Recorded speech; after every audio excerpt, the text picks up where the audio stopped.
Hotels I would never visit, part 1.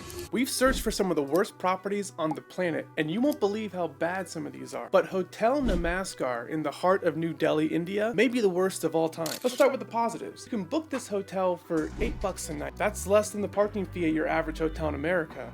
But check out some of these reviews. Worst vacation ever. Worst experience in 30 years in India. And my personal favorite, stayed out of curiosity as I've heard the really horrible reputation of it. The reviews go on to tell us that this property is infested with mosquitoes and cockroaches and has a stale smell like a wet basement throughout the entire hotel. I'll be honest with you, you couldn't pay me to stay here.